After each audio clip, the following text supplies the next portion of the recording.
ఎంతో జ్ఞానం ఉండి అపారమైన టెక్నాలజీ తెలిసిన ఐబొమ్మ రవి పారిపోవడన్న గ్యారెంటీ ఏంటి? అతన్ని కనిపెట్టుకుంటూ ఉంటారులే అనుకుంటారా? ఎన్నాళ్ళు కనిపెట్టుకుంటూ ఉంటారు? నమ్మిస్తాడు అతను. నాకైతే బలంగా అనిపిస్తుంది, చెప్పాలనిపిస్తుంది.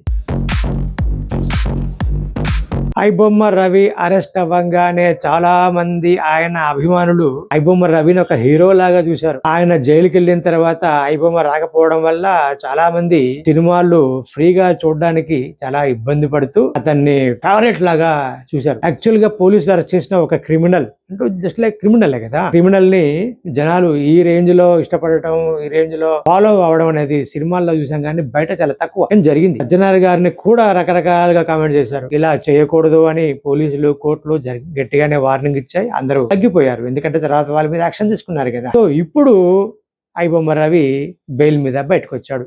ఎందుకంటే అతని మీద ఉన్న కేసులు అంత అద్భుతమైన కేసులు ఏం కావు, భయంకరంగా సెక్షన్లు ఏం కావు. ఆ ఎంక్వైరీ చేయడము, ఛార్జ్ షీట్ వేయడము, అవన్నీ కూడా ప్రాసెస్ అవ్వడము, అతనికి శిక్ష పడడం అనేది అస్సలు పాసిబుల్ కాదు. ఎందుకంటే అతను మన దేశ పౌరుడో కాదో కూడా తెలియదు. అక్కడెక్కడో ఏవో దీవుళ్ళు, కరీబియన్ దీవుల్లో ఉంటాడు కదా. ఆ నేరం జరిగింది ఎక్కడ? లండన్లోనా, కరీబియన్ దీవుల్లోనా, ఏదైనా సరే ఫారిన్లోనే, మన దగ్గర కాదు.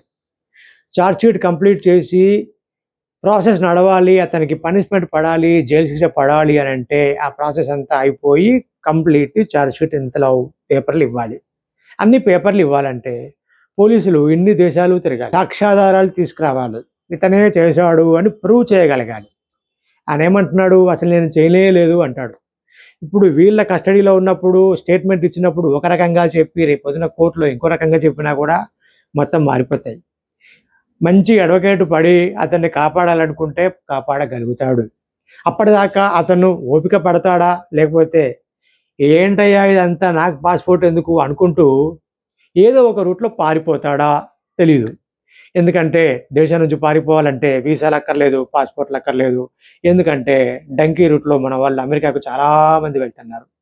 ఈ మధ్య కూడా డంకీ రూట్లో మన వాళ్ళు చాలామంది అమెరికాకు వెళ్తూ ఉంటే వేరే వాళ్ళు ఎవరో వచ్చి కిడ్నాప్ చేసి మీరు మాకు డబ్బులు ఇస్తే వీళ్ళు వదిలేస్తాను, లేదు చంపేస్తామని బెదిరించారు కదా. అది మీకు తెలుసు కదా. అలాగే నార్మల్ వాళ్ళే డంకీ రూట్లో వెళ్ళిపోతున్నప్పుడు జ్ఞానం ఉండి అపారమైన టెక్నాలజీ తెలిసిన ఐబొమ్మ రవి పారిపోవడన్న గ్యారెంటీ ఏంటి? అతన్ని కనిపెట్టుకుంటూ ఉంటారులే అనుకుంటారా? ఎన్నాళ్ళు కనిపెట్టుకుంటూ ఉంటారు? నమ్మిస్తాడు అతను. నాకైతే బలంగా అనిపిస్తుంది, చెప్పాలనిపిస్తుంది. ఐబొమ్మ రవికి బెయిల్ వస్తే పారిపోయే అవకాశం ఉందా అనుకుంటూ ఇదే సిద్ధు ప్రెస్లో మనం ఒకప్పుడు ఒక వీడియో చేసుకున్నాం. ఆ వీడియో డిస్క్రిప్షన్లో ఆ వీడియో లింక్ పెడతాను, మీరు ఆ వీడియో కూడా చూడండి. అనాలిసిస్ అనేది జస్ట్ చూస్తారని చెప్తున్నా. వెళ్ళిపోతాడా, పారిపోతాడా? మీకు కూడా అనుమానం వచ్చి ఉండొచ్చు. నిజమే అతను పారిపోతాడేమో అని మీకు అనిపించిందా? అనిపిస్తే కామెంట్ చేయండి. మీకు అనిపించిందో లేదో కామెంట్ చేయండి. అతను అలా పారిపోయి మళ్ళీ ఐబొమ్మ ఇస్తాడా అని మీకు అనిపించిందా? అనిపిస్తే కామెంట్ చేయండి. ఎస్ ఆర్ నో ఏమంటారు? ఓకే, నెక్స్ట్ మళ్ళీ కలుద్దాం నెక్స్ట్ వీడియోతో. Thank you.